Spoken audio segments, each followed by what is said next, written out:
Mesdames et messieurs, bonsoir et bienvenue dans notre émission Le Café littéraire, ici dans le grand studio Radio Azul International. Aujourd'hui, nous recevons un grand écrivain franco-algérien et poète aussi, qui est venu de France jusqu'ici à Montréal pour nous présenter un de ses nouveaux ouvrages qui s'appelle L'islamisme ou la crucifixion de l'Occident. Monsieur Kamel Benchir, bonjour et bienvenue parmi nous. Bonjour et merci de me recevoir. Merci. Et comme nous avons aussi à mes côtés nos deux chroniqueurs, Kamel Amari et Nassari Reed, bonjour et bienvenue. Bonjour, merci. Merci. Je vais commencer directement, Monsieur Kamel, sur votre livre. On voit ici, je ne sais pas si la caméra capte ce livre, cette image, l'islamisme ou la crucifixion de l'Occident. Qu'est-ce qui vous a conduit à écrire un ouvrage aussi frontal sur l'islamisme et l'Occident ? Ce n'est pas frontal. D'abord, il faut que je dise que je ne suis pas un universitaire. Je ne suis pas un sociologue, je ne suis pas un anthropologue, je suis un citoyen lambda et j'ai vécu, même si j'étais loin parce que ça fait un moment que je suis en France, donc j'ai vécu à travers mon exil ce qui s'est passé en Algérie. Dans les années 90, la décennie noire, j'ai eu des amis qui ont été tués, Youssef Septi, Tahar Djaout, et donc j'ai vécu dans ma chair cette hantise d'être à mon tour inquiété, parce que j'ai toujours écrit des chroniques dans les journaux, dans des journaux français comme Le Monde, comme l'Humanité. Et petit à petit, j'ai vu se transformer la France dans laquelle j'habitais, que j'aime. Petit à petit, j'ai vu les attaques de l'islamisme en France, et on a tous connu ce qui s'est passé, 300 morts dans une salle de spectacle, Charlie Hebdo, etc. Et il y a un pays que j'aime beaucoup, c'est la Belgique. Je vais assez souvent à Bruxelles, et à Bruxelles, c'est pire. L'islamisme a pris d'assaut la ville de Bruxelles. Tout le territoire, quoi. Comment ? Tout le territoire. Non, pas tout le territoire, mais Bruxelles, essentiellement Bruxelles. C'est la capitale qui est la capitale de la Belgique et en même temps la capitale de l'Europe. Oui. Et j'ai vu se transformer ce pays et je me suis dit, je ne peux pas, même si je ne suis pas un spécialiste de l'islamisme, je ne suis pas, encore une fois, un universitaire, je suis quand même un citoyen qui vit tous les jours cette attaque frontale et je me suis dit, il faudrait que je me documente, que je lise et que je puisse écrire un livre sur le sujet. Parce que je suis un laïc assumé, et je me suis mis à lire. J'ai lu 46 livres, je me suis documenté et j'ai terminé ce livre. J'ai mis 12 mois pour l'écrire. 12 mois ? Oui. Et vous destinez à qui ? Quel genre de lecteur que vous destinez à ce livre ? Moi, je pense que quand on écrit, on ne destine pas à des lecteurs précis. On écrit et puis ce qui m'importe le plus, c'est que ça se lise. Et oui. J'ai été vraiment heureux de constater que ce livre, il faut procéder à un retirage. Parce qu'il a été tout vendu et ça me plaît. C'est un succès aussi. Voilà, merci, oui. Merci. Alors, Kamel Amari, peut-être que vous voulez rajouter quelque chose à ce propos ? Non, ma première question, je préfère la poser par rapport à l'emprisonnement de son ami Boualem Sansal, qui est aussi l'un des observateurs avertis pour la question de l'islamisme. Alors, vous, autant que vous faites partie du bureau exécutif pour le soutien, pour la libération de Boualem Sansal, on aimerait bien commencer. Ma première question, ça va être par rapport à cette question-là. De Boualem Sansal. Merci de me la poser. Je suis cofondateur avec quelques amis. On a cofondé le comité de soutien international à Boualem Sansal et je suis membre du bureau exécutif de ce comité de soutien. Nous avons plus ou moins 3000 signatures parmi les plus prestigieuses. Je peux vous citer des gens. On a 2 anciens présidents de la République en France. On a le Premier ministre actuel, des anciens Premiers ministres, des ministres, des anciens ministres, mais pas seulement français, suédois, belges, tchèques. J'étais en République tchèque il y a 15 jours pour recevoir le prix Jiří Tenek pour la liberté d'expression qui a été remis à Boualem Sansal, et comme il ne pouvait pas l'avoir, c'est moi qui l'ai reçu. Nous avons les 30 plus grands écrivains latino-américains qui ont signé également notre appel. Et Sansal, pour moi, il n'y a pas que Sansal en Algérie qui est en prison. Il y en a un peu plus de 250. Je ne l'oublie jamais. Je parle beaucoup de Mohamed Tadjadid, qui a été condamné à 5 ans de prison pour un seul mot. Manish Radhi, je ne suis pas satisfait et je trouve que c'est une abjection totale. Ce type est tout jeune, on le condamne et c'est pas la première fois. Il est harcelé par le pouvoir et il a été condamné à 5 ans de prison. Comment on peut condamner un jeune comme ça, un jeune poète à 5 ans de prison? Comment on peut arriver à cette abjection? Sansal, ça fait des dizaines d'années qu'il écrit. Il a publié des livres traduit dans des dizaines de langues. Il a eu, je pense que c'est l'Algérien, maintenant on peut dire franco-algérien, mais à l'époque il était uniquement algérien, qui a reçu le plus de prix au monde. Et il n'a jamais été inquiété. Moi-même, je lui ai dit, Boualem, arrête d'aller en Algérie et tu vas avoir des problèmes. Et il me dit, non, mais tu exagères. Tu sais, je leur sers de caution au pouvoir algérien. Je tape dessus et ils disent, regardez, nous sommes des démocrates. Il y a quelqu'un qui nous tape dessus dans tous les journaux en Europe, en Amérique, en Asie. Et nous, comme nous sommes des démocrates, on le laisse parler. Et donc, je lui dis, un jour, tu seras coincé. Alors, comment c'est venu ? Je vais le répéter, Boualem n'a jamais été inquiété jusqu'à maintenant. Il leur a servi véritablement d'alibi. Seulement, il a eu la nationalité française en juin 2024. Ça fait précisément 1 an. Quelques mois plus tard, le président Macron et le pouvoir français a reconnu la marocanité du Sahara.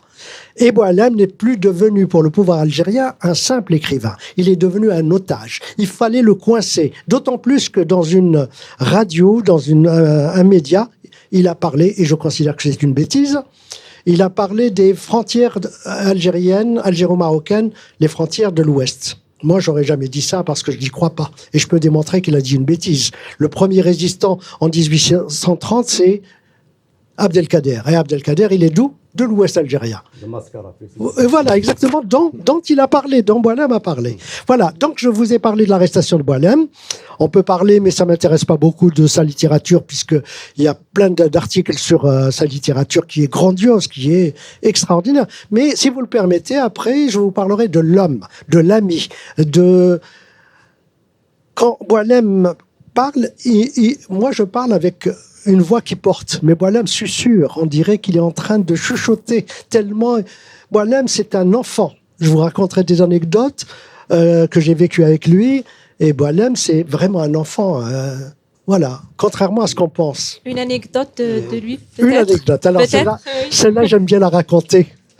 On a mangé il y a moins d'1 an, juste avant son arrestation, on a mangé dans un restaurant, une pizzeria. Dans une pizzeria, on a pris une pizza, mais énorme.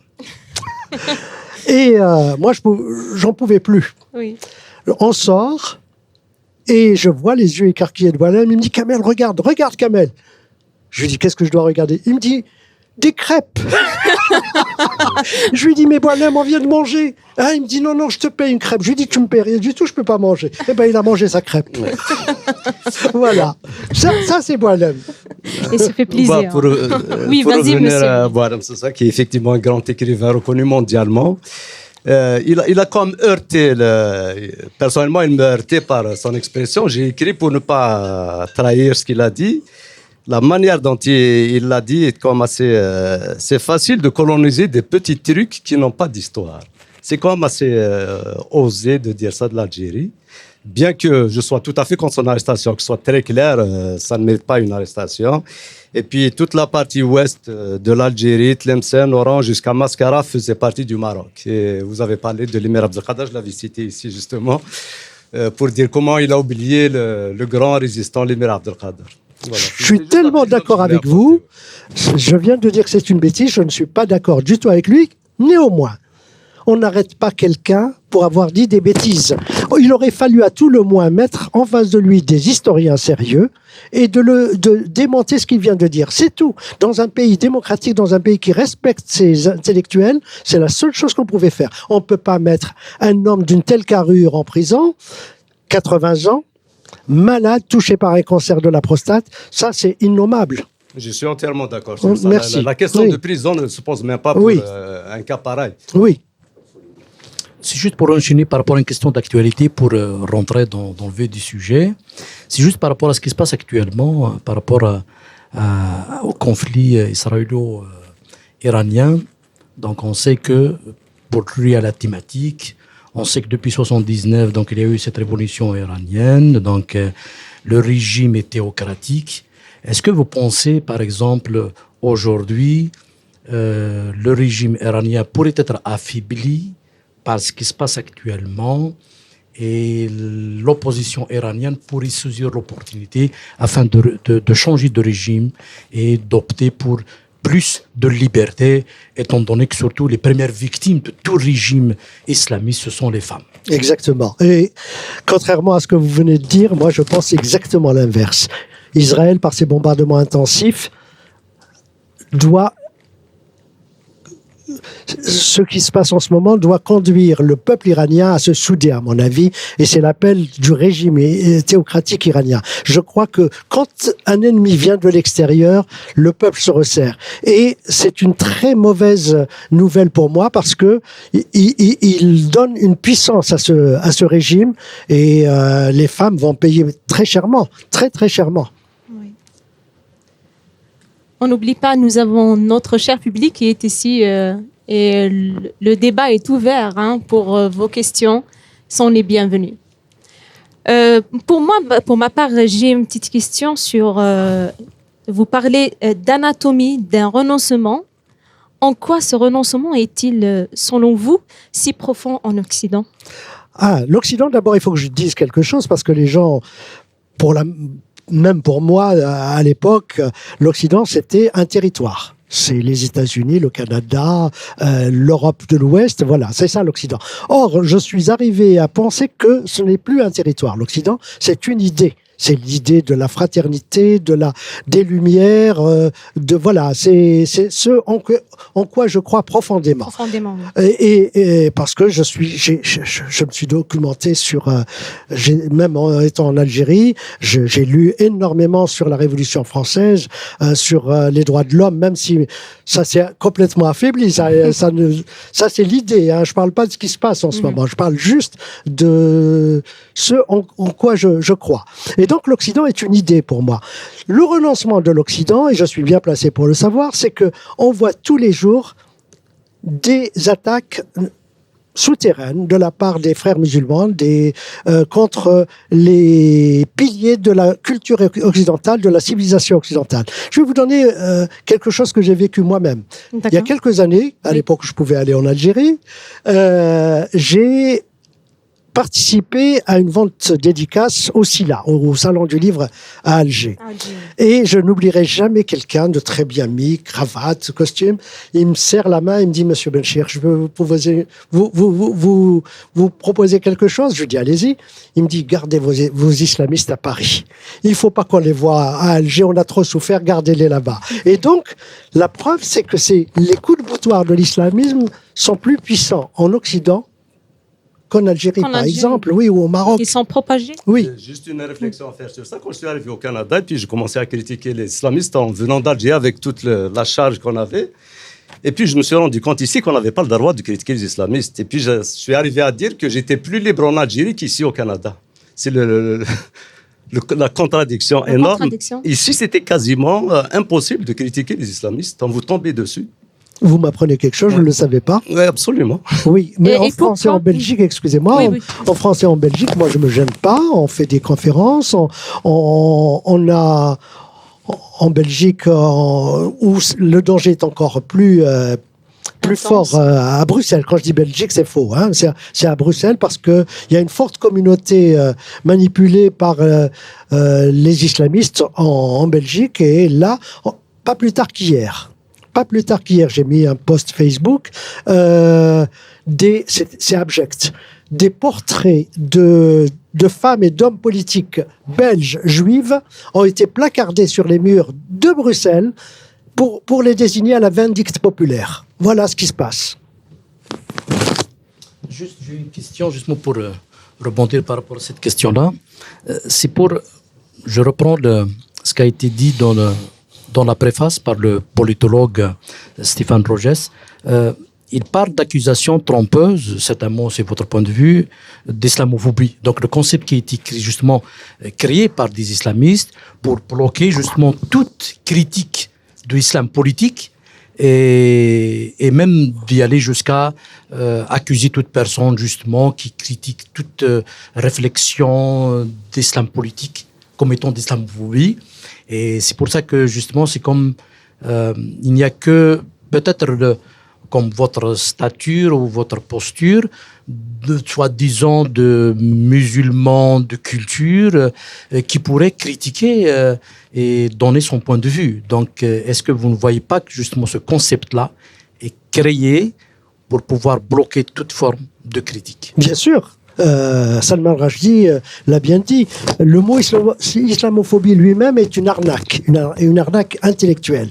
Parce que entre guillemets, l'islamophobe, ça veut dire avoir peur de l'islam, la phobie de l'islam. Mais on ne critique pas les musulmans.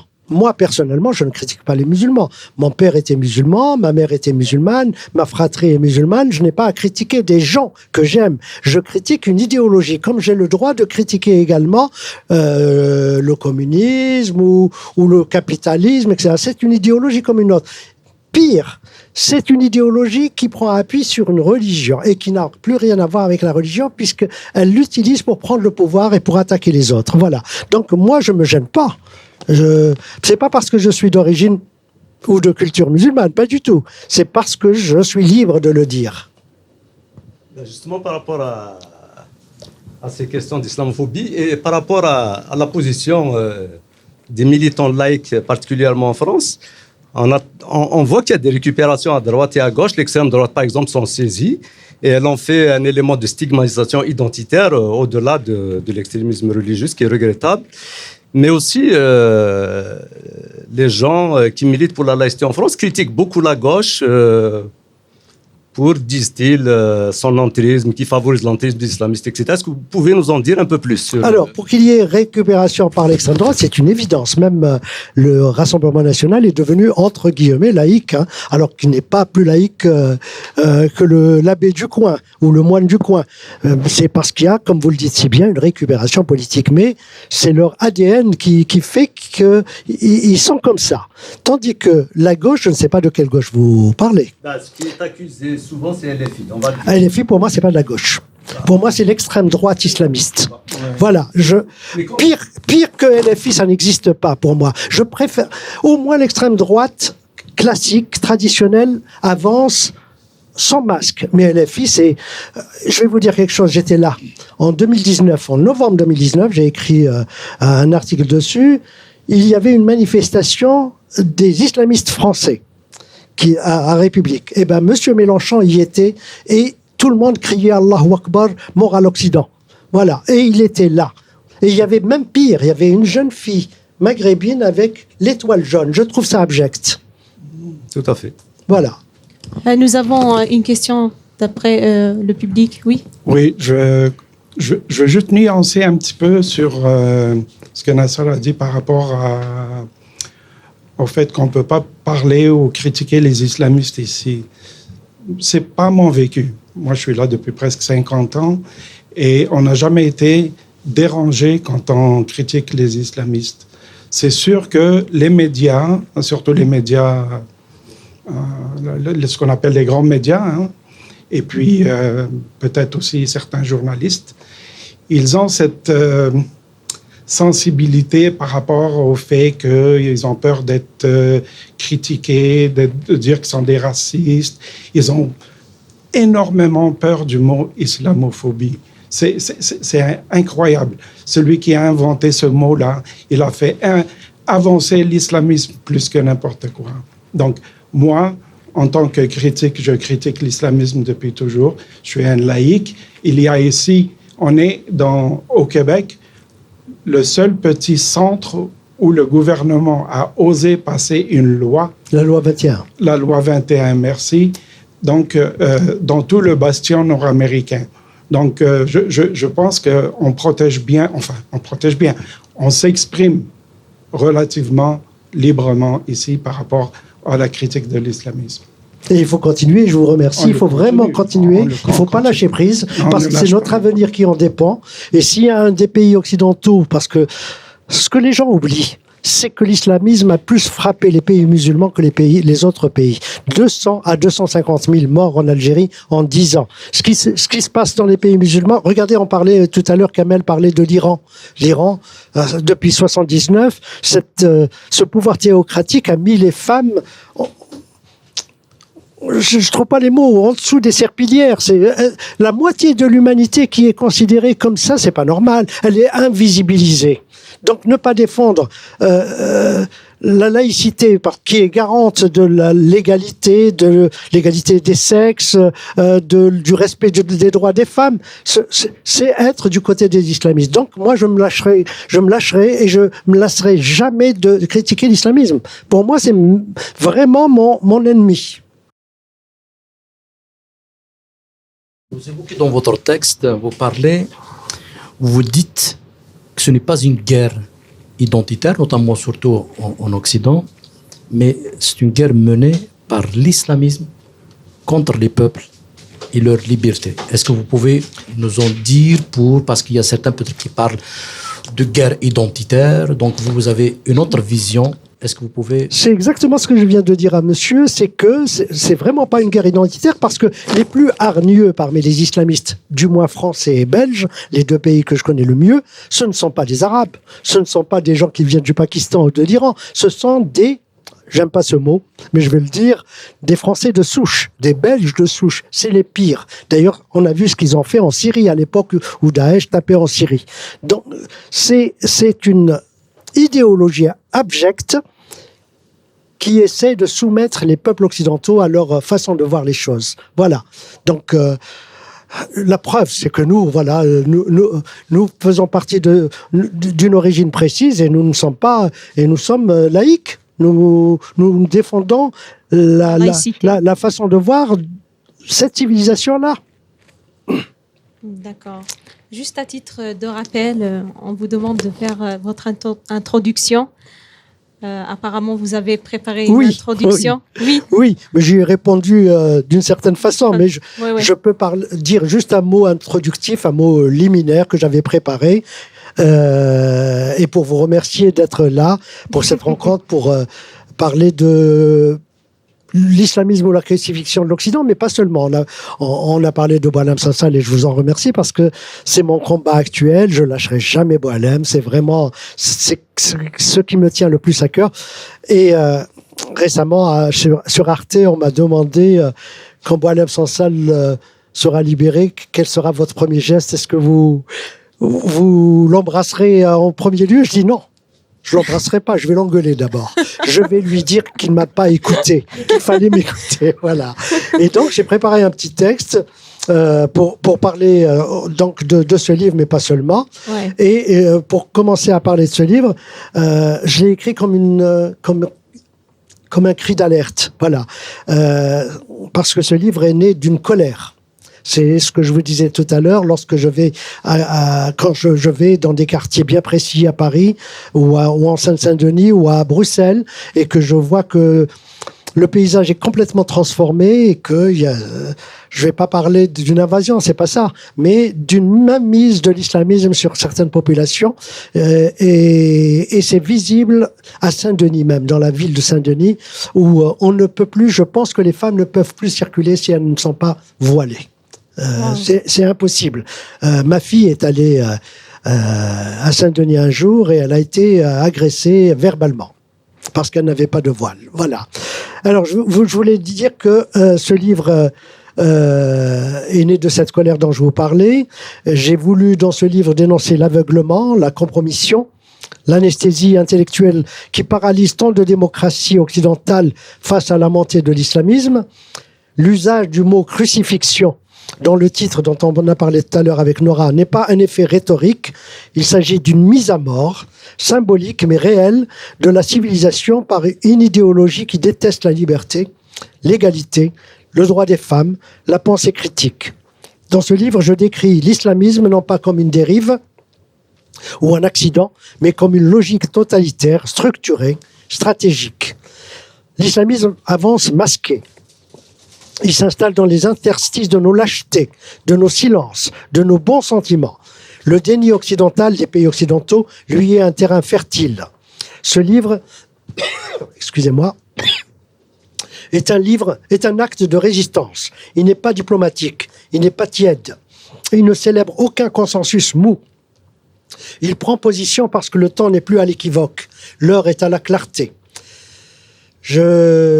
Pour parler de moi, j'ai grandi entouré de livres. J'ai toujours été un grand lecteur. À l'âge de 6 ans, déjà, j'ai lu Le Petit Prince de Saint-Exupéry. Je m'en souviendrai toujours. Et les écrivains ont été mes pères spirituels. On parlera tout à l'heure de mon père, avec Kamel, de mon père politique qui est Atatürk. Et les écrivains ont été mes maîtres de lucidité aussi. J'ai eu la chance de rencontrer certains des grands écrivains, d'échanger, d'apprendre, de douter à leur côté. Je pense à ceux qui, par leur plume, ont tenu tête à l'esprit de renoncement. Albert Camus, René Char, Georges Semprin, Kateb Yassine, pour n'en citer quelques-uns. Leur héritage, c'est la fidélité à la vérité, même quand elle dérange. Leur enseignement, c'est la beauté d'un style c'est que la beauté d'un style ne saurait compenser la lâcheté d'une idée. Aujourd'hui, trop d'écrivains se taisent ou parlent pour ne rien dire. Ils s'enveloppent de prudence, ils écrivent de beaux mots, évitent les mots qui fâchent. Ils confondent complexité et capitulation. Et pourtant, face aux dérives identitaires, face au fondamentalisme, le rôle de l'écrivain reste le même. Nommer le mal, défendre l'humain, refuser les mensonges utiles. Si je suis ici cet après-midi, c'est aussi, et je vous remercie, pour dire l'urgence de soutenir Boualem Sansal. C'est vraiment mon combat. Cet homme, cet écrivain immense, ce penseur courageux est aujourd'hui en danger. Il a 80 ans. En danger dans son propre pays. Ostracisé, censuré, menacé, parce qu'il a eu le tort de penser librement, parce qu'il a dénoncé la corruption, l'hypocrisie, l'islamisme rampant. Notre silence serait une trahison. J'ai fondé avec mes amis un comité de soutien international pour exiger sa protection, pour dénoncer sa mise à l'écart, pour réclamer que sa voix soit entendue, pour qu'il soit rendu enfin à la liberté. Soutenir Boualem, ce n'est pas un geste de solidarité abstraite, c'est affirmer que la liberté de penser ne se négocie pas. C'est répéter que la littérature n'est pas un ornement mais un champ de bataille. Il n'y a plus de temps pour les détours, nous sommes à une heure de bascule. Ce que nous ne défendrons pas aujourd'hui avec fermeté, d'autres s'en empareront avec brutalité. Je ne suis pas là venu au Québec pour vous faire la leçon. Je suis venu poser des questions brûlantes, celles que nos sociétés n'osent plus formuler. Je suis venu vous dire que la parole est un feu et que l'on n'éteint pas l'incendie de l'obscurantisme avec des mots tièdes et de l'eau tiède. Et je constate que vous êtes exactement ce que j'attendais. Merci beaucoup. Merci à vous. Merci beaucoup, Monsieur Kamel. Oui, Monsieur Kamel Amari. Je vais rebondir.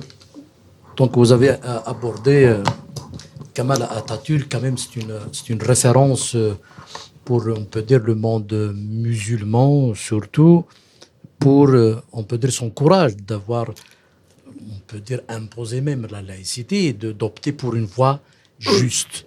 Et justement, on aimerait bien avoir votre point de vue, étant donné que vous avez cité dans votre ouvrage que pas mal aussi d'autres personnalités, dirigeants, qui ont eu comme justement, on va dire, leur père spirituel, on va dire comme Atatürk, qui sont inspirés pour justement instaurer la laïcité, donner les droits aux femmes. Si on va justement comparer par rapport à la relation iranienne, étant donné que vous avez fait même une certaine comparaison entre la Révolution française et la Révolution iranienne, là où vous avez relevé tous les antagonismes qui existent.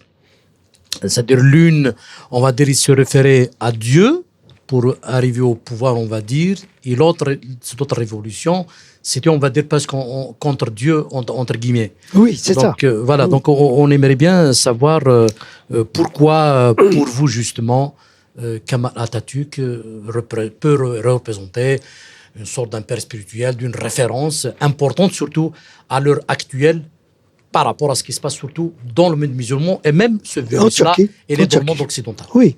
Alors, Kemal Atatürk, pour moi, c'est plus qu'une référence. C'est une figure centrale. Pour moi, allez, j'ose dire le mot, c'est l'homme, le plus grand homme que la Terre ait porté, pour moi. Parce que quand la Révolution française s'est déroulée en 1789 et que Maximilien Robespierre ou Danton ou Marat ont guidé cette révolution vers plus le mot n'existait pas, mais je vais le dire, plus de communisme, plus d'égalité, ils avaient face à eux le tiers-État, les religieux, mais le peuple était derrière eux. Alors Kemal Atatürk, il a fondé en 1923 la République, la première République turque, après 5 siècles d'empire ottoman. Et qu'est-ce que veut dire l'empire ottoman? C'est pas uniquement politique, c'est religieux, puisque l'empereur était non seulement le chef de tout l'empire ottoman, mais il était le pape des musulmans, c'est-à-dire comment on appelle ça, imam? Pas imam, non. Clergé, non? Non, c'est un mot arabe. Le calife, merci. Calife. C'était le calife des musulmans. Donc, Atatürk avait en face de lui un chef d'État, mais aussi le pape, le calife. Et lorsqu'il a fondé en 1923, il a eu énormément de difficultés à s'imposer. Il a pris le pouvoir par la force, et il a délogé le calife, puis il a instauré cette république avec comme premier ministre Ismet Inonu. Et ce que beaucoup de gens oublient, bon, bien sûr, vous avez dit, il a imposé, oui. Après 5 siècles de cette façon de faire, même le turc s'écrivait en arabe, l'appel à la prière, les vêtements. On a demandé un jour à Atatürk, on lui a dit, Monsieur le Président, comment se fait-il que, pour une fois, c'est le peuple vaincu, c'est-à-dire les Arabes, qui prend appui sur la défaite du peuple vainqueur? C'est extraordinaire, puisque c'est les Arabes qui ont tout donné aux Turcs. Et lui, il est revenu en arrière. Il a laïcisé tout le pays, mais latinisé la langue turque, puisqu'elle s'écrit maintenant en latin. Il a interdit l'appel à la prière. Tout le monde peut être musulman, puisqu'il est laïque. Tout le monde peut être musulman, mais dans la sphère privée. Et ce que beaucoup de gens oublient, et ça j'aime bien le rappeler, c'est que la Turquie a été un des premiers pays au monde à donner le droit de vote aux femmes. 10 ans avant la France, par exemple. 10 ans. La première pilote d'avion au monde, c'est Sabiha Gökçen, une Turque. Et ça, c'est grâce à Atatürk. Atatürk a imposé, mais a imposé par la force, mais y compris en emprisonnant, même en allant très loin, mais il a imposé ce point de vue que la science dépassait la visibilité de Dieu.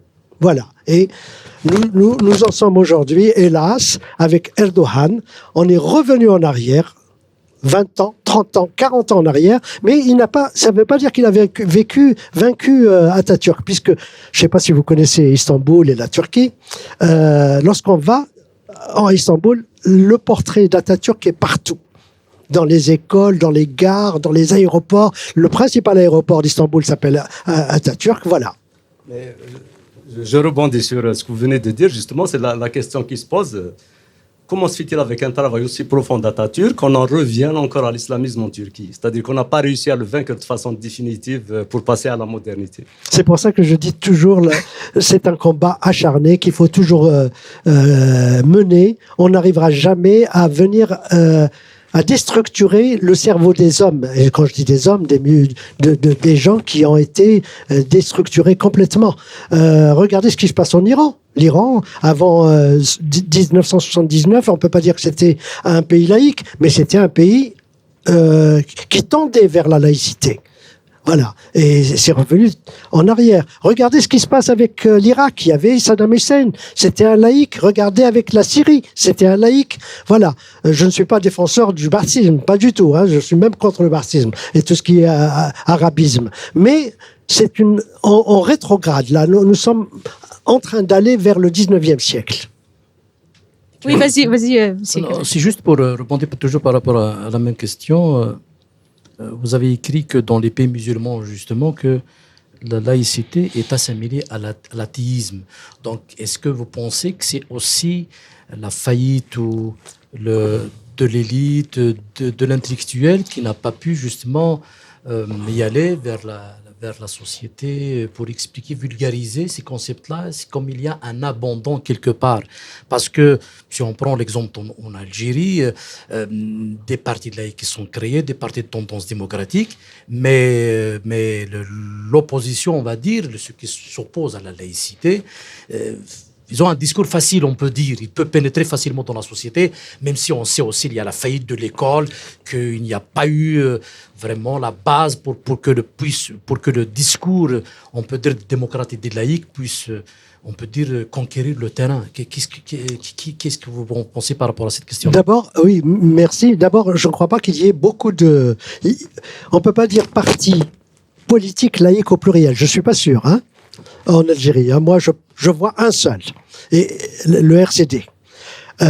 Ensuite, les écrivains, les rares écrivains qui ont parlé de laïcité, je peux citer, on parlait de Boualem Sansal, mais il y a Tahar Djaout, Rachid Boudjidra, Rachid Mimouni, d'autres encore.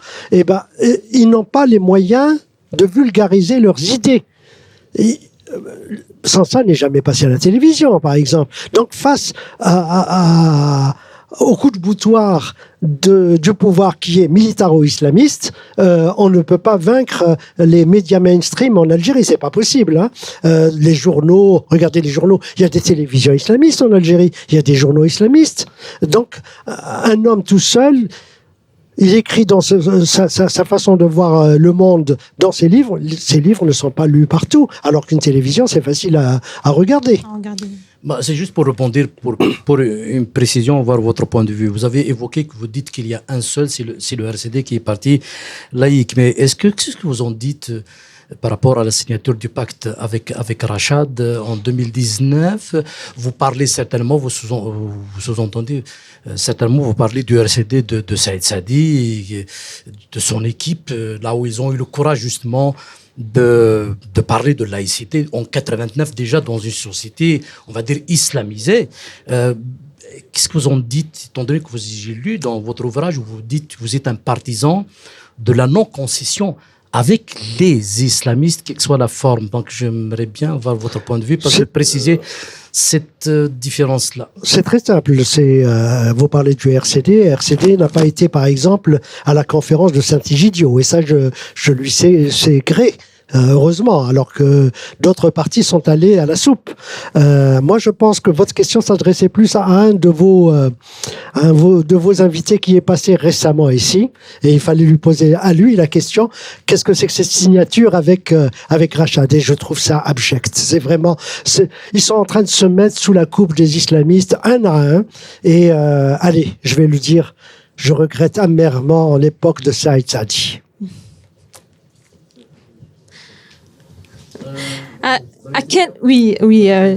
Juste à quel moment avez-vous ressenti que la laïcité telle que pensée par les Lumières était menacée dans les démocraties occidentales? Elle n'est pas menacée en Occident, non, elle n'est pas menacée. Il n'y a pas de laïcité en Occident. C'est en France qu'il y a la laïcité. Il y a un seul pays au monde qui a vraiment une laïcité, et je ne vais pas dire une laïcité objective, etc. J'aime pas mettre des adjectifs derrière le mot laïcité. Le mot laïcité se suffit. En Grande-Bretagne, la laïcité n'a jamais existé. Par exemple, quand on va à Londres, il y a plus pas de hijab, burqa à Londres qu'en Afghanistan. Par exemple, on va au Danemark, en Suède, à Stockholm, c'est terrible. Moi, j'y étais il n'y a pas si longtemps, c'est atroce. Non, le seul pays laïque en Europe, c'est la France. La Il y a un France. autre pays qui a plus ou moins quelque chose qui y ressemble, mais qui ne s'appelle pas la laïcité, mais la neutralité, Oui. c'est la Belgique. Voilà. En parlant de la laïcité en France, mais quand l'événement de Noël arrive, ils appliquent le christianisme. On voit qu'ils n'appliquent pas la laïcité. C'est pas l'État qui applique le christianisme, c'est la société. Oui, L'État est totalement laïque. d'accord. La société ne peut pas être laïque. Je disais pas tout à l'heure, je respecte les musulmans, il faut respecter les chrétiens. Donc, moi, j'aime bien voir les vitrines illuminées de Noël sur le boulevard Haussmann. J'adore ça. À l'époque où mes enfants étaient petits, j'adorais les emmener là-bas. Maintenant, j'emmène mes petits-enfants. Donc, voilà. Non, l'État français est laïque. Je ne dis pas que les présidents français sont totalement laïques parce que oui. Macron vient de faire deux choses qui m'ont totalement heurté. Il a reçu comment on appelle ça, les représentants des Juifs français pour la fête de Hanouka. Et ça, allumer les lumières dans le palais de l'Élysée, ça m'a heurté. Ça m'a vraiment heurté. Et quand il est allé manger à la Grande Mosquée de Paris, ça aussi, ça m'a heurté. Voilà, parce qu'il n'a pas à interférer avec les religions, quelles qu'elles soient, juives, chrétiennes, musulmanes. Merci. Oui, monsieur Nassar. C'était la question que je voulais poser. Ce qu'on reproche souvent aux militants laïcs, notamment en France, c'est comme si la laïcité est orientée uniquement vers les musulmans. Pas les musulmans, les islamistes. Oui, je dis la perception. Oui, la perception. Je dis oui, pas que... Oui. Parce qu'on ne parle pas souvent de l'influence, par exemple, de la religion juive en France, des organisations juives extrémistes, on ne parle pas des organisations catholiques extrémistes, etc. On ne parle pas assez suffisamment. Et puis, ça donne la perception que cette laïcité est dirigée contre les musulmans. Qu'est-ce que vous dites par rapport à ça? Vous avez 1000 fois raison, c'est ce que je viens de dire. J'ai été heurté par la présence du consistoire juif dans l'Élysée. Ça m'a heurté terriblement et j'ai écrit un article dessus. Seulement, il faut minimiser la chose. Ça m'a heurté comme ça m'a heurté la visite du président français à la mosquée de Paris. J'accepte pas ça. Les religions doivent être, comme le disait Victor Hugo, l'État chez lui, les religions chez elles. Mais il faut minimiser ça parce que moi, ça fait des dizaines d'années que je suis en France. Je crois que j'ai vu un seul attentat catholique. Ils ont brûlé un cinéma à Saint-Michel, à Paris, parce qu'il y avait un film sur la Passion du Christ. Les Juifs, je vois pas ce qu'ils ont fait à Paris, par exemple, ou en France. Mais le Bataclan, c'est pas les Juifs, c'est pas les chrétiens. Il y a en ce moment même, pendant qu'on parle, il y a une organisation chrétienne extrémiste en France qui s'appelle AFO, qui est en justice actuellement. Et cette organisation, c'était quoi qu'on lui reprochait? Elle projetait des attentats dans les mosquées, l'empoisonnement des aliments halal et l'assassinat des imams. Ça, oui. c'est en cours maintenant. Oui, j'entends bien. D'abord, les services français en sont venus à bout. Et à chaque fois qu'il y a quelque chose, les services sont là. Il y a eu plusieurs. C'est pas la seule organisation, mais c'est des organisations. Mais vraiment, on compte leurs membres à 3 à 4 maximum. Mais quand les organisations des frères musulmans, on ne connaît même pas le nombre de personnes qu'il y a dedans. C'est les rares fois où on sait que quelqu'un est frère musulman, c'est parce qu'il fait la rabi'a. Voilà, le signe. Et en plus, il s'est trompé, sinon il l'aurait pas fait. Voilà. Merci, monsieur Kamel. Pour enchaîner, pour revenir par rapport toujours à l'Occident, pour la question du communautarisme. Vous dites que le communautarisme s'oppose à la laïcité. Est-ce que vous voyez que, bon, bien sûr, je suis sûr et certain, vous pensez que le communautarisme représentait un danger justement pour les sociétés et pour le principe même de laïcité, tout ça, pour la coexistence même pacifique entre les citoyens. Mais est-ce que vous pensez que c'est de la naïveté vraiment des dirigeants de l'Occident à ce point-là de tolérer n'importe quoi, alors que les islamistes, justement, dans leur pays, on peut dire d'origine, ils rejettent toute idée de laïcité, d'installer des mosquées ou des synagogues, etc. Mais dans les pays d'accueil, ils veulent imposer leur idéologie et malheureusement, on va dire, les dirigeants, les politiciens, est-ce qu'ils sont vraiment naïfs à ce point-là de tolérer l'intolérable? Je suis au Québec. Je vais prendre des pincettes pour parler de ce mot que vous avez employé, communautarisme. Au Québec, les communautés sont bien vues et c'est basé en grande partie sur l'exercice d'être membre d'une communauté donnée.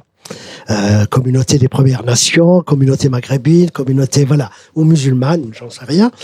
Mais en France, je suis d'un pays, j'habite maintenant dans un pays que j'ai fait bien. J'oublie pas que je suis français également. Je suis d'origine algérienne, mais en France, je suis français. Et je participe à la vie politique. J'ai été élu en France. Et je considère que le communautarisme n'a rien à voir dans son pays. Il n'y a pas de communauté en France. La seule communauté qui est respectable, c'est la communauté nationale.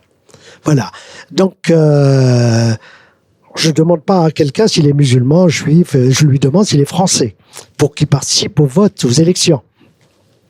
Pour revenir à votre question, les pays occidentaux sont naïfs, ça j'y crois. Il y a des mots qui fleurissent, on ne les comprend pas très bien, le vivre ensemble. Je n'ai pas envie de vivre ensemble avec quelqu'un qui ne me ressemble pas. Je veux absolument qu'il applique la loi commune, la loi de la République est là, elle lui est imposée. C'est-à-dire que quand il envoie son enfant à l'école, c'est pas au nom d'Allahu Akbar. Il faut que ce soit au nom de la République française. Voilà. C'est tout ce que j'ai à dire. En effet. Oui, merci, Monsieur Kamel. On va prendre une petite pause et on revient.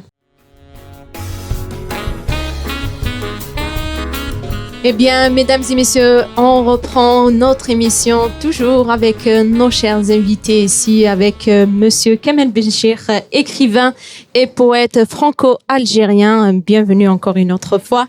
Et on enchaîne directement avec les questions. Monsieur Kamel Amari, qu'est-ce que vous avez comme question pour Monsieur Kamel Benchir? Alors, ma question, c'est par rapport à la question de l'islamisme. Vous écrivez que l'islamisme est une idéologie complexe, sécessionniste par nature, mais dominatrice. Et de l'autre côté, on voit justement les islamistes qui crient à la victimisation. Et qu'est-ce que vous en dites? Et surtout, même, vous écrivez que les jeunes, 3e, 4e génération, s'identifient plus par rapport à l'élément religieux que d'autres éléments qui constituent leur personnalité, leur identité. Qu'est-ce que vous en dites par rapport à ce danger-là? Et c'est pour ça, justement, qu'il y ait le conflit et qu'il y ait l'absence de la coexistence pacifique. Et c'est ce qui crée, justement, toute la violence, ça soit, sur tous ces aspects. Dominatrice, c'est une évidence. Sécessionniste aussi, parce que on est en train de constituer en France, du moins parce que je connais pas le Québec, mais en France, on constitue des quartiers, des quartiers uniquement dominés par les islamistes qui ont pignon sur rue. On les voit parce que ils ont des mosquées souterraines, des mosquées cachées. Ils ont leur chef de bande. Ils obligent les femmes à sortir avec le voile. Les jeunes, on les appelle des frères, on les appelle pas monsieur un tel, mais le frère un tel. Et la victimisation va de pair. Il faudrait qu'ils attirent l'attention des pouvoirs publics pour dire nous subissons le racisme, nous subissons le fait que les blancs, comme si les autres n'étaient pas blancs, les blancs nous mettent dans un cul de basse-fosse et nous humilient. C'est vrai que les jeunes actuellement, moi ça fait une éternité que je suis en France, mais je regarde, il y a 10 ans, il y a 20 ans, il y a 30 ans, on n'avait pas ce genre de comportement. Mais aujourd'hui, non seulement il y a les effets vestimentaires qu'on voit dès l'abord, quand on voit une gandoura, un sarouel, etc. Je parle des hommes. Les femmes, on les voit physiquement avec leur hijab, etc. Mais les hommes, maintenant, c'est le sarouel, la gandoura, etc. Et la façon de parler, il y a toujours derrière une réplique qui fait référence à la religion. Je vais vous raconter une anecdote. J'étais à Bruxelles l'autre jour et j'étais en train de travailler dans un café, un marocain. J'adore aller dans ce café parce qu'il y a le meilleur thé à la menthe du monde. Donc, j'étais en train de travailler, il y avait personne, ça m'arrangeait. Et puis, il y a 7 ou 8 jeunes qui viennent s'installer, bruyants. Donc, j'ai arrêté, j'ai fermé mon ordinateur. Et j'ai voulu j'ai voulu vraiment leur poser une question précise. J'ai pris mon ordinateur et je leur ai dit, excusez-moi, est-ce que je peux vous poser une question? Je suis un chercheur. Ça, c'est mon introduction. Est-ce que vous êtes des Belges? Est-ce que vous êtes Belges? C'est comme si je les avais insultés. Ah non, monsieur, on est Marocains. Je dis, ok, mais je savais qu'ils étaient Belges, hein, c'est une évidence. Alors, parce qu'ils parlaient le belge avec l'accent belge. Et puis, ils me disent, non, on est Marocains. D'accord. Mais vous êtes de quelle origine? Marocaine. Ok. Mais vous allez souvent au Maroc? Oui, monsieur, puisqu'on vous dit qu'on est Marocain. Et vous êtes allé dans d'autres pays que le Maroc et la Belgique? Oui, on est allé à tel endroit et tel endroit. Il vous faut un passeport si vous êtes Marocain. Vous avez quel passeport? Belge. Voilà. Ils ne veulent pas s'avouer belges. Ils veulent s'avouer, ils veulent rester dans leur communauté d'origine alors qu'ils n'en sont plus. Et que, vous le savez autant que moi, ces enfants-là, quand ils vont en Algérie, par exemple, je ne sais pas comment ça se passe au Maroc, mais en Algérie, ils ne sont pas tout à fait algériens. Ils ont oublié même la façon de parler des Algériens. Oui, ça a changé. Une minute, juste avec le monsieur derrière.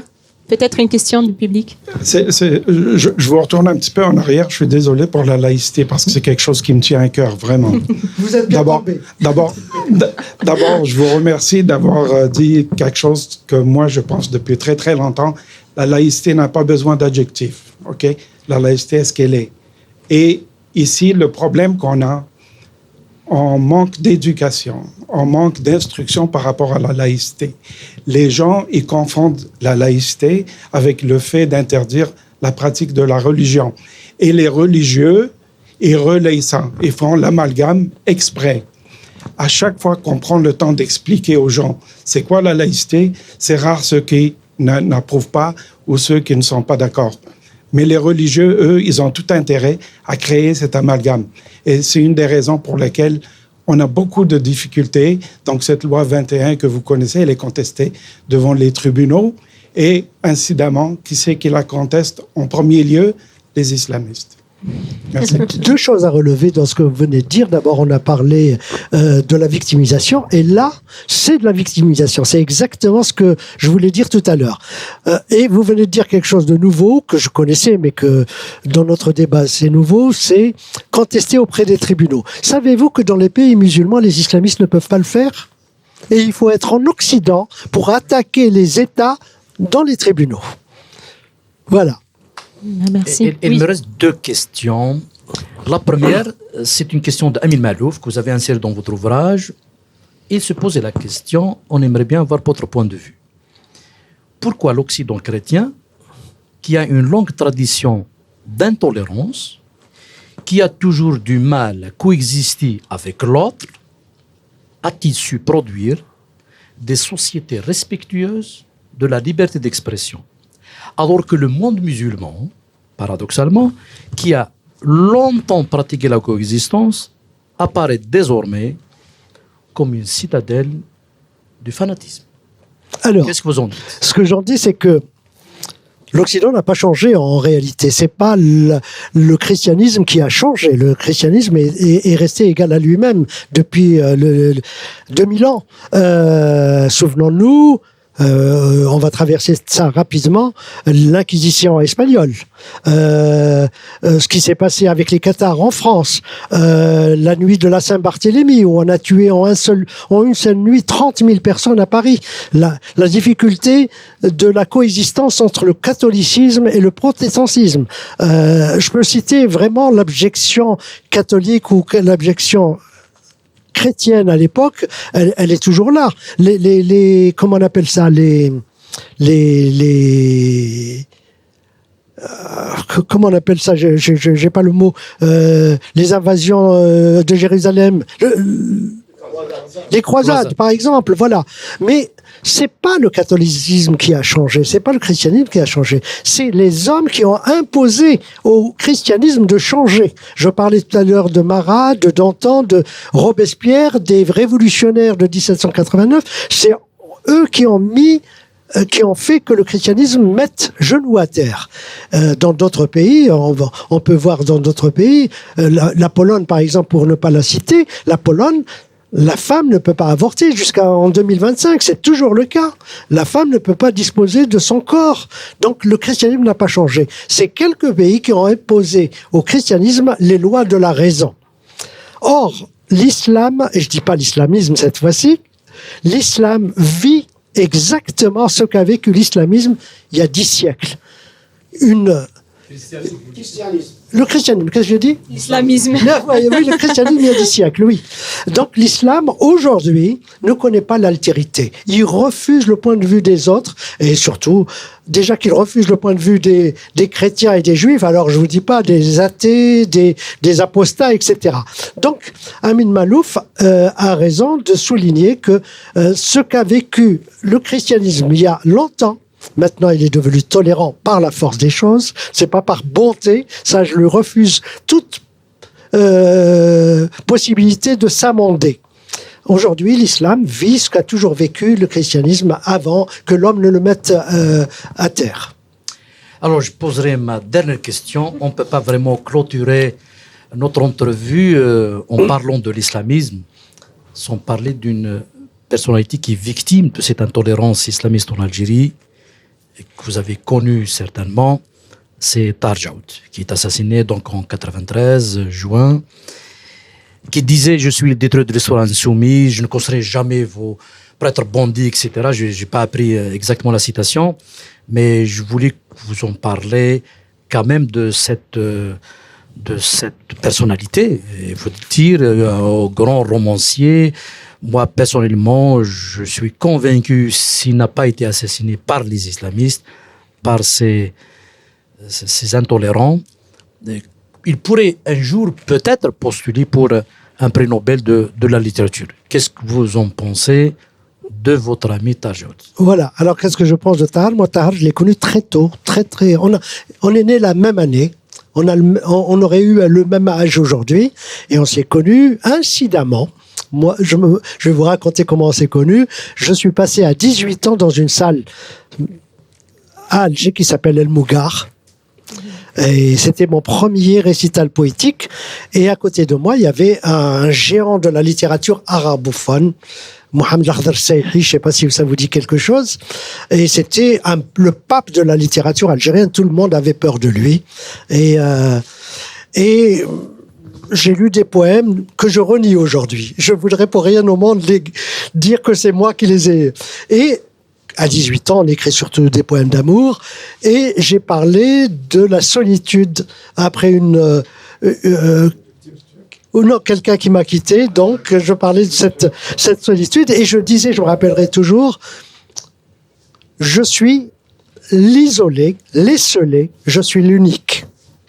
Et le Mohamed Lakhdar Seyhi m'a dit non, vous vous trompez, l'unique c'est Allah. Et j'entends une voix dans la salle, une voix que je connaissais pas du tout. Je ne dirai pas le mot qu'il a dit, et il lui a dit va te faire voir ailleurs. Et donc on termine, je descends, et ce type vient me dire t'as vu ce que j'ai dit? Je lui dis oui, j'ai entendu ta voix, mais qui es-tu? Il me dit Tahar Djaoud. Donc, il a déjà insulté le pape de la littérature algérienne. Donc, on s'est connus. Je me suis installé en France, il est resté en Algérie. Il est venu, quand il venait à Paris, il venait chez moi.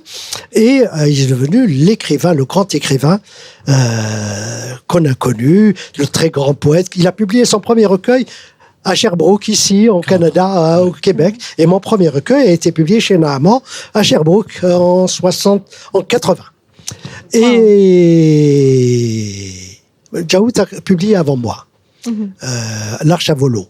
Et puis Djaoud est venu en France, il a fait d'autres études de communication, je crois, et puis il est rentré en Algérie parce qu'il a eu de l'argent, il a eu le prix Afrique-Méditerranée, avec une belle enveloppe, et son rêve, c'est d'être patron de presse. Il a fondé Rupture avec d'autres amis, Djaad et Matraf, par exemple, et puis il a écrit une chronique extraordinaire, La famille qui avance et la famille qui recule, où il parle des islamistes qui reculent et les démocrates qui avancent. Et un beau jour, le 26 mai 1993, il monte dans sa voiture, quelqu'un l'appelle par son prénom, Tahar. Il baisse la vitre et le type lui tire 2 balles dans la tête. tête. Il le sort de voiture et il prend sa voiture et voilà. J'ai écouté ça à la radio. Ils ont dit l'écrivain Tahar Djaout vient d'être victime d'un attentat et là c'est le monde entier qui s'est effondré. Quelque temps plus tard, j'ai vu ses filles, Nabiha et Nadia, et elles m'ont raconté ce qu'elles ont vécu. Puis je suis allé sur sa tombe à Oulkhou du côté de Azafoun. Et voilà, Tahar, c'était un bon vivant, quelqu'un qui faisait semblant d'être plus âgé, en fumant une cigarette, et il s'est pas fumé, il toussait à chaque fois qu'il essayait de toucher une cigarette. Et je lui dois quelque chose, et nous sommes beaucoup à lui devoir quelque chose, grâce à lui. Nous avons connu un des plus grands écrivains francophones du monde. Sans Tahar Djaout, Boualem Sansal ne serait pas né. Boualem Sansal a écrit son premier roman en 99, Le Serment des barbares. Et ben c'est parce que Tahar Djaout allait tout le temps chez lui à Boumerdes et lui disait « Écoute, les lettres que tu m'écris, les lettres démontrent que tu es un très grand écrivain. Mets-toi. » Et c'est Sansal qui me l'a dit. Il m'a dit « C'est grâce à Djaout que je suis écrivain. » Voilà. Quelle est votre réaction quand vous avez entendu de l'assassinat de Tahar Djaout? C'est ce que je viens de dire, le monde s'est effondré devant... Je ne croyais pas. J'ai écouté la radio, j'étais dans ma voiture, je me rappelle, mais je ne le croyais pas. C'était impossible. Comment on peut toucher à un cheveu de ce type qui était d'une gentillesse, mais d'une gentillesse. Voilà. Est-ce que vous vous sentez maintenant en danger? Oui, bien sûr, on est toujours... Écoutez, avant de venir... Vous êtes menacé? Avant de venir, je peux vous le montrer. J'ai lu un article d'Algérie patriotique, qui me tape dessus à n'en plus pouvoir. Il est plus algérien. Il y a des gens qui disent que je ne suis plus algérien parce qu'ils décident de ma nationalité. On parlait tout à l'heure de Mohamed Ben Chikou. Mohamed Ben Chikou a été emprisonné sous Bouteflika. Aujourd'hui, il passerait pour un patriote. Mais à l'époque, il n'était pas patriote. Parce que être algérien ou être patriote algérien, je ne dis pas que je suis un patriote algérien, puisque tout à l'heure, moi, je me définis comme français d'origine algérienne. Parce que une chose est simple, j'ai vécu 18 ans en Algérie, 50 ans en France. Donc, mes enfants sont nés en France, mes petits-enfants sont nés en France. Donc, je tiens également à mon côté français. Voilà, j'ai été élu en France. Je garde mes origines. Je tiens à eux. Je tiens à aller. Si un jour il m'est permis de retourner en Algérie, la première chose que je ferai, c'est d'aller me prosterner devant la tombe de mes parents. Et j'ai pas cette faculté d'aller voir la tombe de mes parents. Voilà. Oui. Merci beaucoup. Nassar Irid, peut-être un mot. Le public, peut-être. Juste pour remercier pour cette très belle prestation et pour toutes les explications. Merci d'être venu. Merci de votre accueil surtout. Merci infiniment. Un mot, oui. Si je peux prendre un mot, ce ne sera pas une question, mais plutôt un commentaire. Moi, je ne peux pas m'empêcher de saluer l'homme poète que vous êtes, Monsieur Benchir. Le cas de Sansal m'a affligé personnellement. Je suis ici en tant qu'Algéro-Canadien, mais si je prends la parole, c'est en tant qu'Algérien. Je suis Algérien jusqu'au bout. Sansal, c'est un compatriote. S'il a commis une bêtise, s'il a prononcé des mots qui ont heurté les Algériens, moi également, ça m'a heurté. C'était une bêtise de déclarer qu'une partie des frontières algériennes relevait du territoire marocain. Cependant, je ne peux pas accepter qu'on mette une lumière en prison. C'est une insulte à l'intelligence algérienne. Le cas de Sansal a dépassé les frontières algériennes maintenant. Et je salue toutes les énergies allant dans le sens de la libération. Ce que vous faites, Kamal, avec votre comité est d'une... ça marque toutes les âmes sensibles à la justice et à la détresse humaine. Cependant, le cas de Sansal, pour moi, je souhaiterais qu'il soit traité en tant qu'Algérien. En tant qu'Algérien, j'aimerais bien que des forces algériennes agissent dans le sens de sa libération. Je ne peux pas admettre que le pays de Matoublounas, de Katb-Yassine, de Sénac, de Camus, le pays des révolutionnaires algériens accepte qu'on mette un écrivain de talent mondial en prison, quel que soit ce qu'il a proféré, quel que soit le degré de sa bêtise, entre guillemets. Donc je salue en vous l'homme digne. J'espère que cette dignité soit entendue par le nationalisme algérien. J'espère que les autorités reviennent à la raison. J'espère que Boualem Sansal, Tajedid et tous les prisonniers d'opinion sortent de prison. Ça y va de la dignité de l'Algérie. J'espère retourner dans mon pays pour et vivre comme tous les citoyens du monde, dans la liberté. Ce 5 juillet arrive à grands pas. J'espère que ce sera une occasion que la paix revienne et que Boualem Sansal nous revienne et que tous les prisonniers politiques sortent de prison. Merci pour ta dignité. Tu n'es pas seul. Même si on a l'impression qu'on n'est pas très nombreux, mais comme disait un autre poète, même seul, comme tu disais tout à l'heure, tu étais unique, même seul, tu es nombreux. Merci beaucoup. Merci énormément. Merci. Peut-être un mot? Oui. Ouais, vous pouvez passer le micro pour... Bonjour. J'aurais un petit commentaire et une question. Par rapport au commentaire, votre dernier propos, vous disiez que vous vivez en France depuis 50 ans et que vous vous sentez français d'abord et avant tout. Honnêtement, j'ai apprécié entendre ça parce que quand je vous ai entendu, mon subconscient s'est posé la question. Et moi, est-ce que je suis canadien ou algérien? Et j'ai pas de réponse en ce moment-ci. Donc, je parle en même temps que je réfléchis. Je vous résume ça avec des faits. Moi, je me suis investi dans ma société d'accueil, on va dire, durant 3 décennies. Je suis en retraite depuis un peu moins de 2 ans. Et j'ai décidé de me réinvestir dans mon pays d'origine, mais dans la mémoire. Je m'intéresse à l'histoire, même si normalement mon cursus n'est aucunement relié à l'histoire. En fait, c'était un rêve d'enfance. J'ai toujours rêvé d'histoire, géographie, c'était une matière préférée. Mais je me suis retrouvé dans le génie électrique. Donc j'ai fait carrière en génie, mais je reviens maintenant à l'histoire de la Fédération de France du FLN.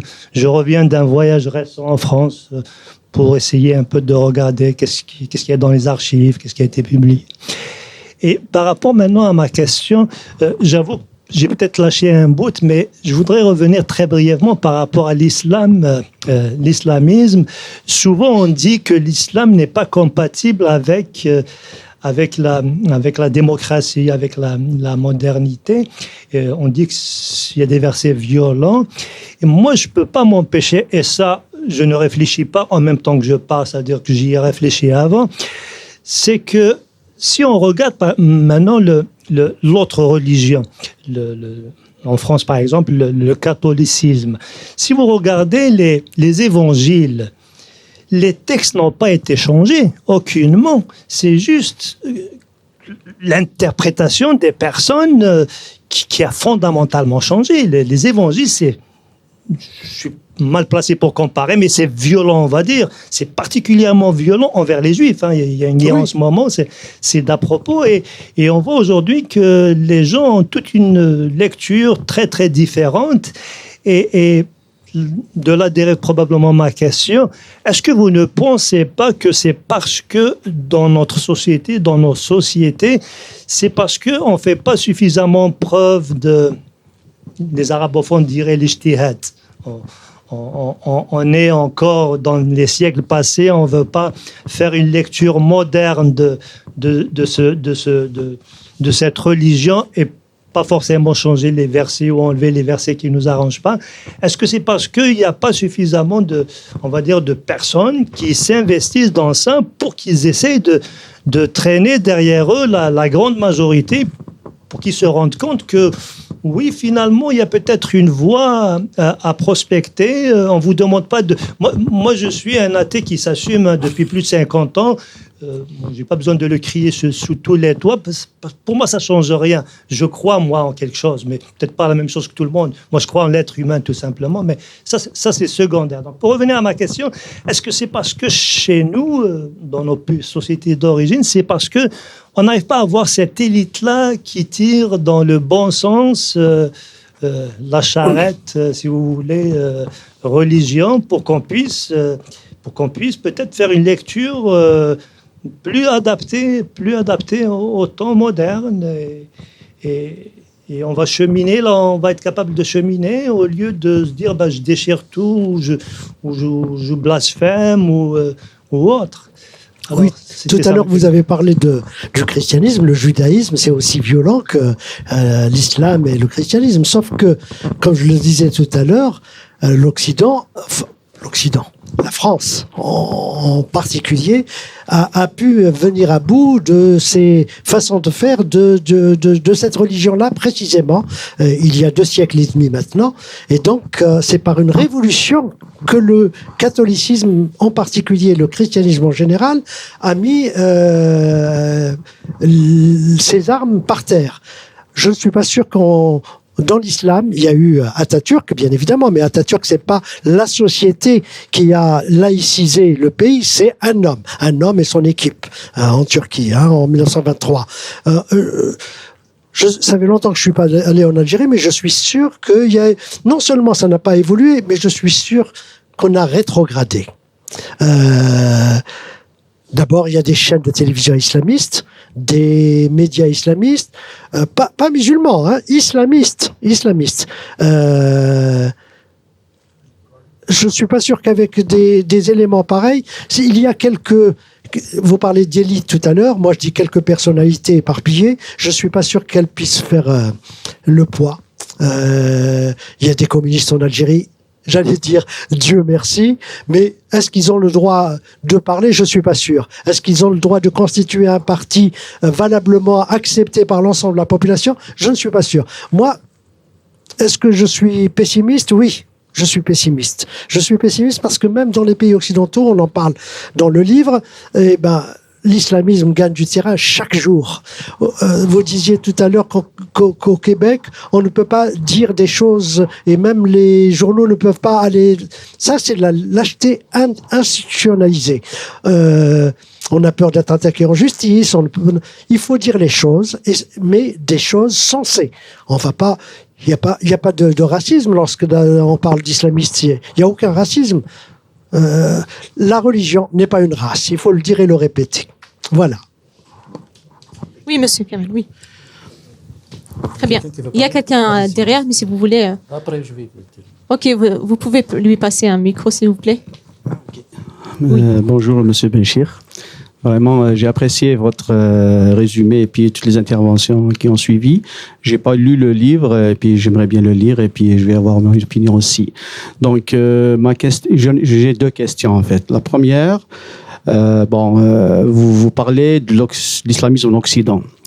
Je me pose la question, est-ce que, oui, on combat l'islamisme, si je vais être de ton côté, est-ce que c'est la manière de le combattre qui est délicate? Parce que ça, c'est un rôle des politiciens, de la société, avec ce qu'on appelle avec ses études juridiques et tout le reste.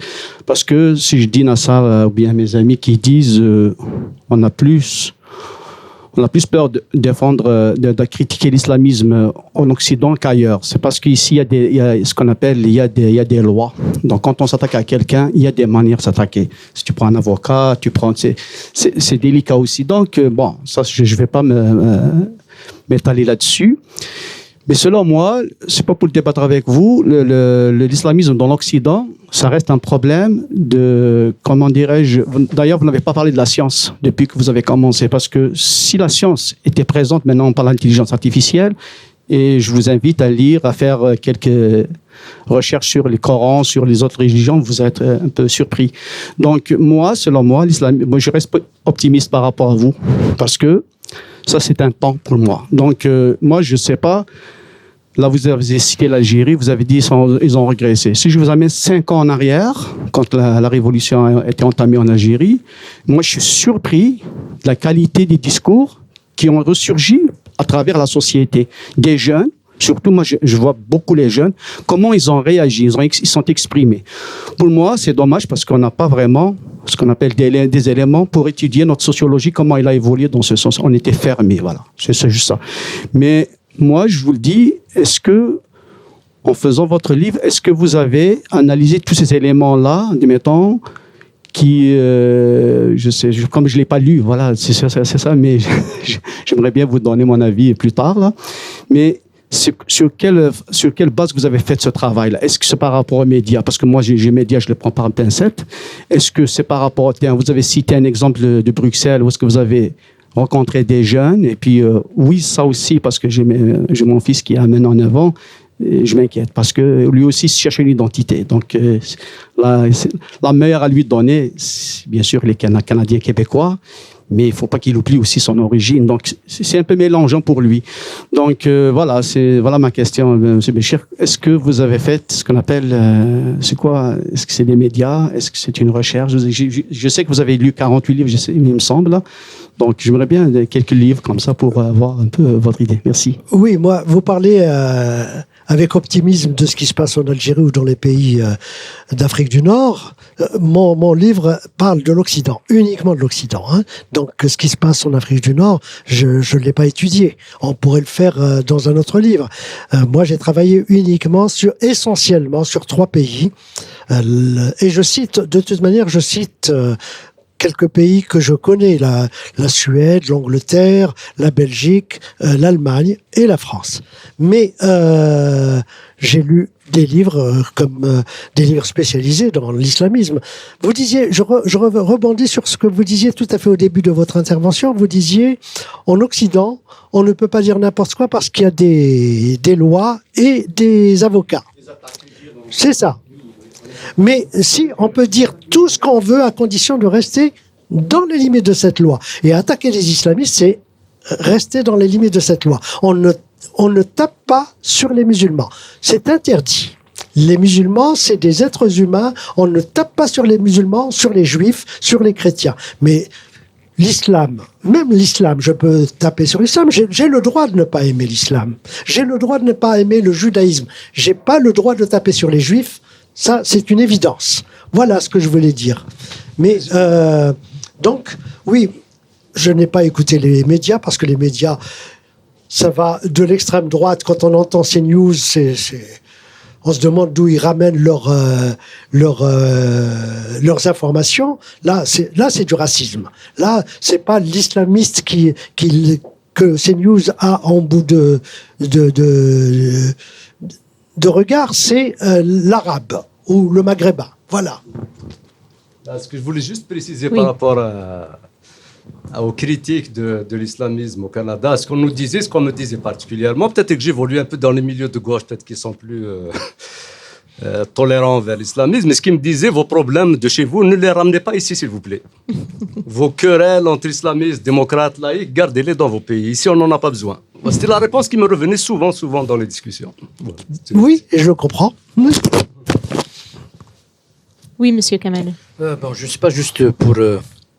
on peut pas terminer ce beau débat sans évoquer l'un des grands penseurs pour comprendre justement ces enjeux-là de l'islamisme.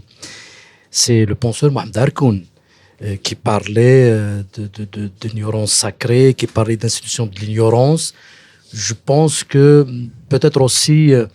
Mohamed Harkoun est aussi notre grande référence pour comprendre ces enjeux-là de l'islamisme. Donc, je ne sais pas qu'est-ce que vous... Et Harkoun a été si loin dans cette recherche-là qu'il a été refusé, son corps, son cadavre a été refusé en Algérie. Je ne sais pas si vous le savez, il est enterré au Maroc. Ah oui. Je suis allé sur sa tombe, je connais sa femme. Nulle part en Algérie, le nom de Mohamed Harkoun n'est affiché. En France... à Paris, il y a la bibliothèque Mohamed Harkoun, par exemple. Il a été faire un débat en Algérie face, comment il s'appelle, l'islamiste du Qatar. Voilà. Et on l'a fait taire parce qu'il tapait sur l'islamisme. Et donc, il a été sorti du débat. Vous vous rendez compte Comme quoi, c'est un type qu'il faut mettre tout à fait en haut, au-dessus de tout le monde. Et là, en Algérie, il est complètement squeezé et on ne peut même pas le ramener du Maroc. Voilà. Voilà, Harkoun, bien sûr qu'il faut l'admirer. Un petit point, juste un petit point. En 2084, je pense que Boualem Sansal a écrit un livre sur la fin du monde, c'est ça? 2084, la fin du monde. Oui, vous pouvez nous en parler un peu plus. Oui, mais c'est tiré de 1984, donc le célèbre livre d'Orwell, oui. C'est une dystopie. Et la dystopie de Boualem Sansal, il la nomme nulle part. Il faut lire son avant-dernier livre qui s'appelle Le dernier train d'Erlingen. Là aussi, il nomme pas le danger. Le danger est là. Ce sont deux familles qui ne se connaissent pas, une mère et une fille, l'une habite en Allemagne, l'autre en Angleterre, et ils savent que le danger arrive. On dirait que c'est le nazisme qui se profile à l'horizon, mais il le nomme pas, il n'est nulle part. Et petit à petit, on comprend que c'est l'islamisme qui arrive, voilà, et qui va glacer le sang de toute la population occidentale. Et c'est quoi votre avis sur ce mais moi, je suis... c'est mon maître à penser. Boualem, c'est mon ami, mais tout ce qu'il dit, c'est... Je suis tellement d'accord avec lui quand on se promène à Paris et qu'il me dit « Tu sais, Kamel ?» Je dis « Oui, mais ne le dis pas, je sais. » Tu le sais je déjà. suis d'accord avec toi. Voilà. Mais si j'ai un petit conseil à donner aux gens qui ne connaissent pas vraiment l'écrivain Boualem Sansal, moi, je demanderais à ce qu'on commence par Le village de l'Allemand. Je ne sais pas si vous l'avez lu. C'est extraordinaire. Et je lui ai demandé, je lui ai dit, Boualem, comment tu as pu imaginer une histoire pareille? Il m'a regardé comme ça, il me dit, mais j'ai rien imaginé. Tout est vrai. Ce que j'ai raconté est vrai. Je suis allé du côté de Sétif, un village qui s'appelle Ain Abbessa, qui nomme dans son livre Ain Deb, et ça, tout ce que j'ai dit est vrai. C'est l'histoire d'un nazi, un officier nazi qui a été défait en 45, donc, et qu'ils ont sorti vers la Syrie. Il a vécu assez longtemps en Syrie, de 45 à 55. Et puis, le FLN déclare la guerre à la France. Ils ont besoin de formateurs. Ils ramènent ce nazi qui s'appelait Hans Schiller. Hans, j'insiste sur le prénom Hans. Il arrive en Algérie, il se convertit à l'islam et il s'appelle Hassan. Et il se marie à une Algérienne, il a 2 enfants, et puis il aide le FLN à se structurer, l'ALN, à se structurer pendant la guerre de libération. Il reste évidemment en Algérie après 62, et puis il va à la Mecque même, et il va en pèlerinage, et il est égorgé par le fils, par les GIA. Et c'est terrible. Le pire, alors je le dis pas parce que vous allez le lire. Voilà, je vous laisse découvrir curiosité, oui. Voilà. Suspense. Et ça, c'est la grandeur de Boualem. C'est vraiment... Je vais... C'est pas parce qu'il est mon ami, oui. Mais sincèrement, je rencontre énormément de gens et nous sommes sûrs... je vais vous annoncer qu'il vient de recevoir... Je pense qu'il le recevra le 16. C'est quand le 16? C'est après-demain. Après-demain, oui. Après-demain, il recevra le prix Cino del Duca, c'est-à-dire le 2e prix après le Nobel. Il y a le Nobel et il y a le Cino del Duca. Eh bien, il l'a eu, le Cino del Duca. Et pour moi, Boualem Sansal est, allez, j'ose me lancer, le plus grand écrivain francophone actuel. Voilà. Merci. Vos applaudissements, s'il vous plaît. Donc, j'aime ça peut-être rebondir et provoquer un peu. Le microphone. Politique, dans le fait qu'on va lui décerner ce prix. Moi, j'ai fait mes études dans l'ex-Union soviétique. Oui. Et je me rappelle des époques très, très lointaines. Moi, j'ai fait mes études en Ukraine. Et j'ai vu à quel point le prix Sakharov, il y a maintenant un prix international qui s'appelle Sakharov. Eh ben, je vais rebondir après. Allez, je vous laisse le choix. Le petit Sakharov, on connaît par écrit, hein, on ne connaît pas la personne, c'est une Belge d'ailleurs, qui dirige le prix Sakharov. Et on lui a écrit pour essayer d'obtenir le prix Sakharov. Et avec un écrivain algérien que vous connaissez peut-être, Mohamed Qassimi, en septembre, nous allons à Brno, en République tchèque, parce que nous avons un dossier épais comme ça pour réclamer le prix Václav Havel. Voilà. Oui, on dit Vaslav. Oui, en tchèque. Donc, on dépose le prix, que ce soit politique, c'est une certitude absolue. Merci Kamel. Maintenant, on enchaîne directement avec un poème de Kateb Yassine que vous voulez nous interpréter, s'il vous plaît. Oui. Alors, on parlait d'anecdotes tout à l'heure. Je vais vous raconter une anecdote qui me plaît de répéter à chaque fois. Tahar Djaout habitait avec sa petite famille, sa femme et ses 2 enfants, ses 2 filles, dans un tout petit appartement en banlieue, pas à Paris même, en banlieue, ça s'appelle Lilila. Et un jour, il me dit, Kamel, on peut pas préparer un repas chez toi? Je lui dis, mais pourquoi? Il me dit, parce que on va inviter Kateb Yassine et Jacqueline, la copine de Kateb Yassine, et on va faire ce repas-là. Je lui dis, mais avec plaisir, bien sûr. Et donc, Tahar appelle Kateb Yassine et il lui a dit, tel jour, tu viens chez Kamel. Donc, on a acheté une quantité industrielle de bouteilles de vin. Parce que, Kateb Yassine, il peut pas y carburer au vin rouge. Donc, on a préparé à manger avec nos femmes. Et puis, on a attendu 8h, 8h30, 9h, 9h30, 10h. On a donné à manger aux enfants, on les a fait dormir. L'invité n'est pas là. 11h, personne. On a mangé. J'ai accompagné à 1h du matin la famille Djaout chez elle. Je reviens, je me mets au lit. Il n'y avait pas le téléphone portable à l'époque. Le téléphone filaire sonne, il était 4h du matin. Kamel, c'est Yassine, j'arrive. Je lui dis non, tu viens pas. Voilà. Et je vais vous lire avec plaisir un très beau poème de Yassine, de Kateb Yassine, qui s'appelle Dihiya, la femme sauvage. Pour ceux qui ne le savent pas, Dihiya, c'est la Karina. Oui. Les Arabes m'appellent la Kaïna, la sorcière. Ils savent que je vous parle et vous m'écoutez. Ils s'étonnent de vous voir dirigé par une femme. C'est qu'ils sont des marchands d'esclaves. Ils voilent leurs femmes pour mieux les vendre. Pour eux, la plus belle fille n'est qu'une marchandise. Il ne faut surtout pas qu'on la voie de trop près. Ils l'enveloppent. Ils la dissimulent comme un trésor volé. Il ne faut surtout pas qu'elle parle, qu'on l'écoute. Une femme libre les scandalise. Pour eux, je suis le diable. Ils ne peuvent pas comprendre, aveuglés par leur religion. Toutes ces religions qui n'en sont qu'une servent des rois étrangers. Ils veulent nous prendre notre pays. Les meilleures terres ne leur suffisent pas. Ils veulent aussi l'âme et l'esprit de notre peuple. Pour mieux nous asservir, ils parlent d'un seul Dieu. Mais chacun d'eux le revendique exclusivement pour lui et pour les siens. Ce Dieu qu'on nous impose de si loin par les armes n'est que le voile de la conquête. Le seul Dieu que nous connaissons, on peut le voir et le toucher. Je l'embrasse devant vous. C'est la terre vivante, la terre qui nous fait vivre, la terre libre d'Amazir. Merci. Merci à Kateb Yassine à travers les années. Merci à vous, merci d'être venu et merci de m'avoir reçu. Merci. Vos applaudissements, s'il vous plaît. On arrive à la fin de notre émission. Merci à vous, Monsieur Kamel Benchir. C'est un énorme plaisir pour cet échange. Merci. On apprécie énormément. Un dernier mot peut-être pour la jeunesse.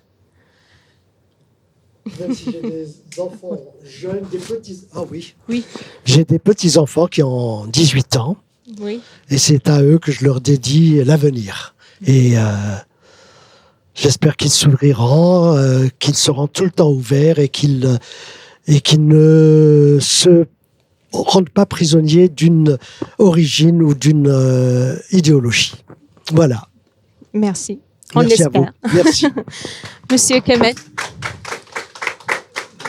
Si j'ai à dire quelque chose, c'est tout simplement justement le message à la jeunesse qui est exposée au danger de l'islamisme, de la fanatisation, d'embrigadement, qu'ils doivent investir dans le savoir et de ne pas tomber dans le piège de la facilité et que le combat est rude, mais un combat juste. Merci. Merci infiniment. Monsieur Nassari. Moi, je vais dire quelque chose à M. Bencher. Quand il dit qu'il est pessimiste par rapport à l'Algérie, moi, je ne le crois pas du tout. La raison, c'est parce qu'il a coécrit, je crois même qu'il a été à l'initiative d'un livre sur le Hirak. Oui, On peut pas être pessimiste et écrire un livre sur le Hirak, à mon avis. Voilà, merci infiniment. Merci pour votre présence. Réception. Merci encore. Merci, merci. Et vous qui nous regardez d'un peu partout, on se retrouve dans nos prochaines émissions. À titre de rappel, qu'il y a après, juste après, normalement, il y aura des ventes dédicaces. Oui. C'est ça, avec Monsieur Kamel Benchir. Je vous laisse à d'autres prochaines émissions. Merci et au revoir.